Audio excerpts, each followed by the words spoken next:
Watch closely, my friend, as this is the secret recipe for magic lacing without a single drop of Australian Floetrol. Shh! This secret is just for you. So keep on watching if you want to learn my secret recipe, and if you want to learn how to do this beautiful, this amazing cutting board that will be the center of attention for your Thanksgiving or Christmas holidays.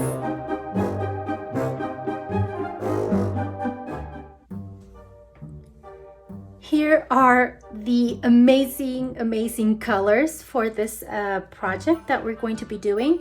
I already mixed my paints with my pouring medium to save some time here. So let me just show you the colors that we're going to be using for this project. So we have Buttercup. It's a primary element pigment. This is Summer Breeze. All of these are Colourarte pigments, and this one is called Mulberry. This one is Marigold.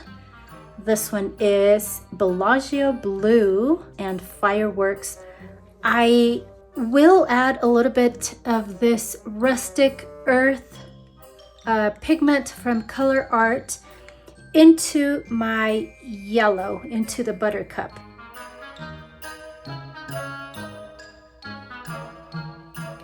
Okay, I think that will be enough.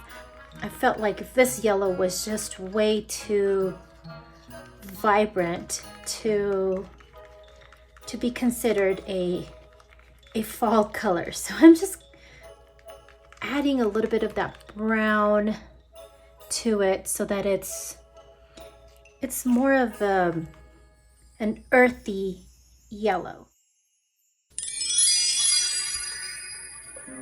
Once upon a time, in a world not so different from our own, there lived an artist with a dream. This, my friends, is not just any story. It's a fairy tale of paint and passion, of dreams and determination. Join me as I share this enchanting journey, a tale that unfolded on a charcuterie board but mirrors the magic of life itself. In my little creative space, I set out to make something magical, just like how we all dream of making our lives extraordinary. I had this idea of turning a simple charcuterie board into something enchanting, using my special cell activator recipe. But, as with many dreams in life, the journey didn't begin as smoothly as planned. I had initially planned to pour this aqua green color as a background, then pour my other colors on top, and then do a few swipes with my cell activator. But since I was in the experimental phase of testing my new cell activator and pouring medium, things did not go as planned. Plus, I am not great at swiping, so that made things even worse.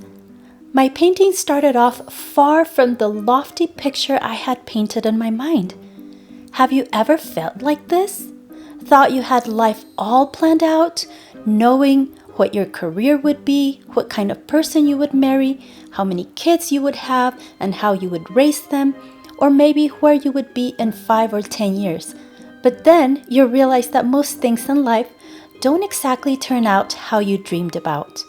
Either life throws you a curveball and you find yourself at a crossroad facing an unexpected twist, or you realize that things are just not as easy as you'd imagined they'd be. Trust me, I've been there plenty of times in my life. Anyway, I felt frustration welling up as I realized that my painting would not be what I envisioned. So, in my frustration, I decided to just dump all the paints on top of the board and see what surprise I could get out of all of this mess.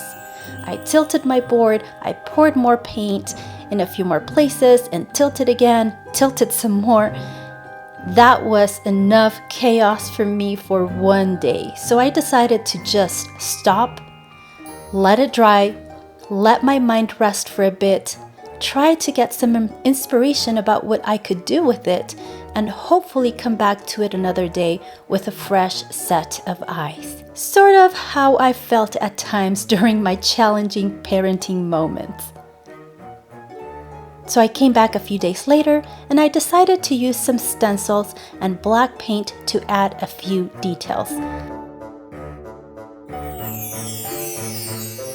I bought these stencils from just Dollar Tree. Okay, I'm trying to stick this, and now what I'm going to do is use, where did I leave my, okay, here it is. So I'm just going to use a brush and regular black paint, and I'm just going to grab it from there. And I'm just going to brush this whole thing with black.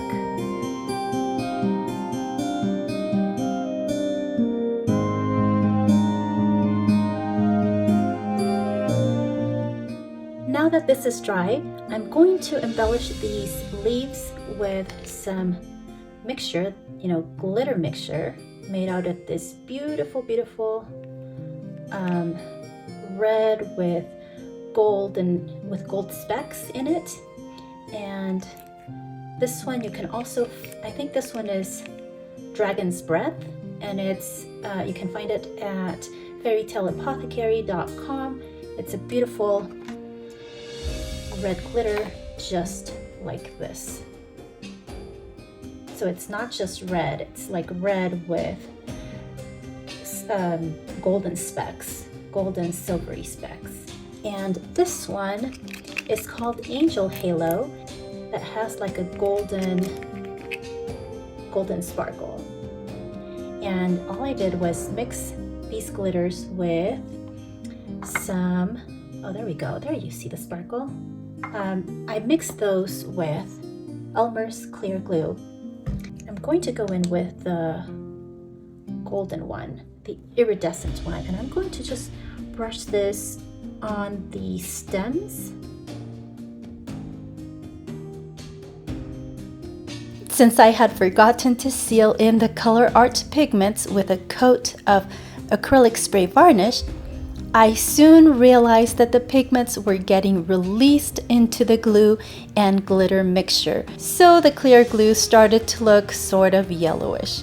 Plus, I was so excited about the glitter that I just applied a little too much, which caused the stenciled shapes to look a little misshapen.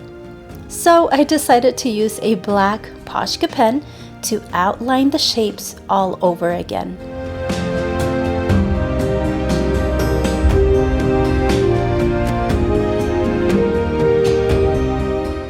I was somewhat satisfied with the results, even though I didn't quite love it. So after the piece dried, I added a top coat of resin.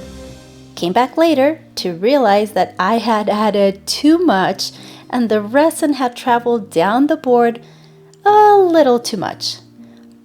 Now, I debated for a very long time if I should leave this piece how it was, if I should just leave it alone, or if I should add something to it, because even though it kind of looked good, I was not completely happy with it.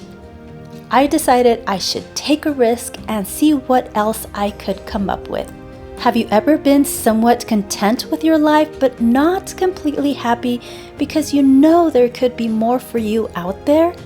If you are there in your personal life or maybe your artistic journey, maybe it's time to take a leap of faith. I decided to try something new, so I mixed in some glow-in-the-dark powders with some liquid glass, and I started painting over the stenciled border.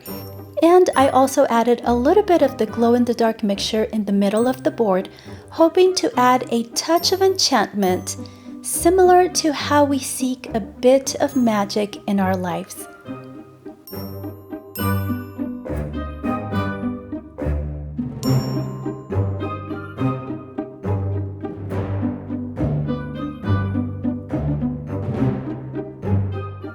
I attempted to blend some paint on the bottom part where the excess resin was to try to cover it up, but this just did not look good.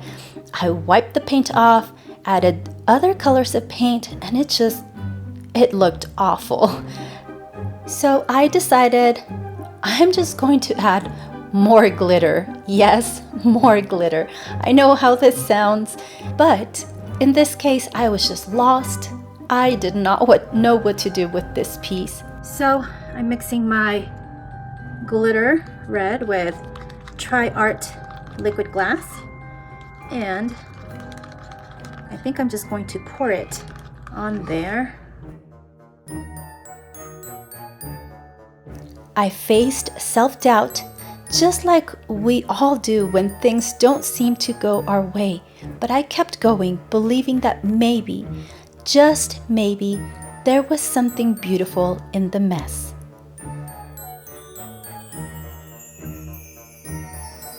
After I turned my camera off, I had a gut feeling to add glitter over some of the top parts, and I am so glad that I did this.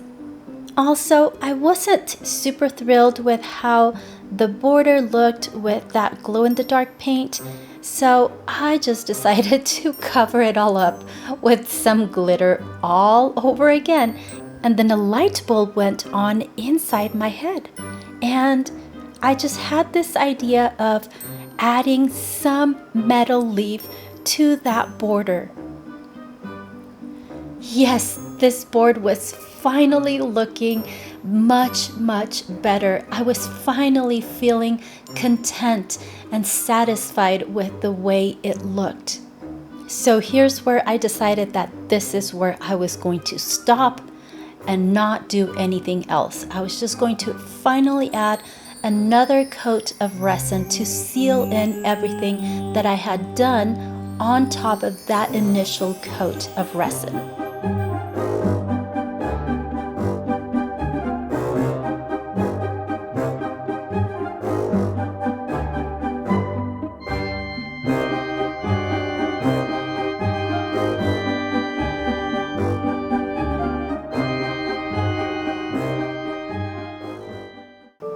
My journey wasn't without its moments of self-doubt. Those nagging thoughts that creep into our minds when life doesn't seem to follow our well-laid plans.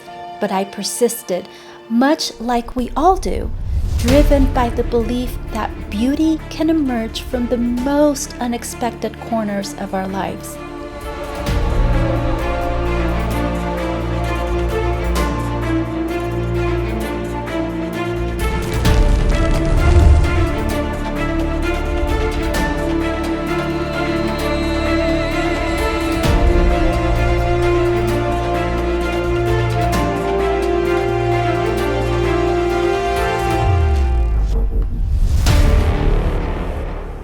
In the end, my painting wasn't perfect, but it had a certain magic to it.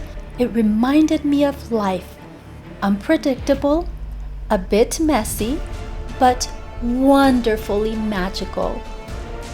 Just like my painting, life isn't always what we plan, but it's the surprises and imperfections that make it truly enchanting.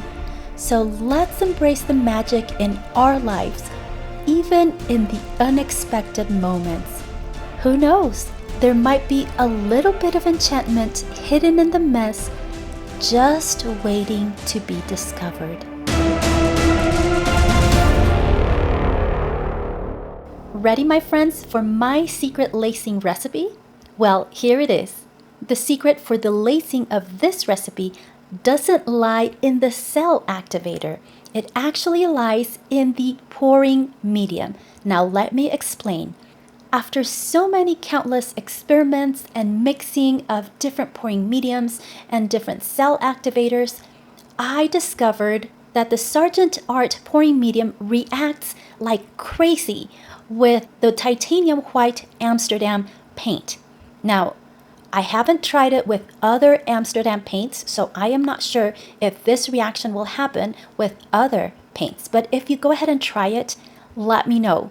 Like I said, I figured out that the Sargent Art pouring medium reacts super crazy with the Titanium White Amsterdam Paint.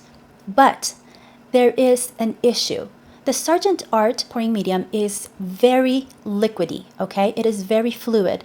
And even though it reacts like crazy and it creates, a lot of cells and lacing, these cells don't hold up. They just become distorted, they break up, and you can't really use the Sargent Art pouring medium by itself. So this is where all the tests came in, where I had to mix the Sargent Art pouring medium in different ratios with different pouring mediums to try to get a recipe. And the pouring medium, or the best material that works with the Sargent Art pouring medium, is the Glidden Colorless Base. It's the one that comes in the red can as you see right now.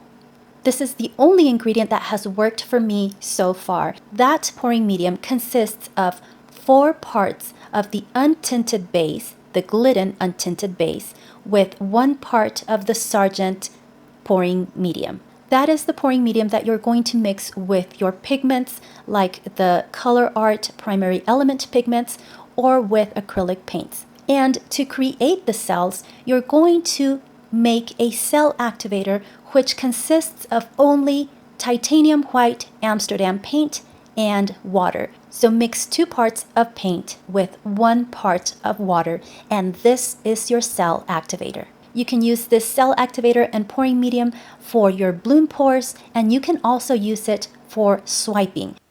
Oh, and I forgot to mention that I will be having a live online 3-day Christmas mixed media workshop. In this workshop, I'm going to teach you how to make these beautiful but super beginner friendly Christmas trays for your Christmas gatherings, or so that you can give as a heartfelt gift to a loved one. Check out the information for this workshop in the description box below or in the first comment below this video.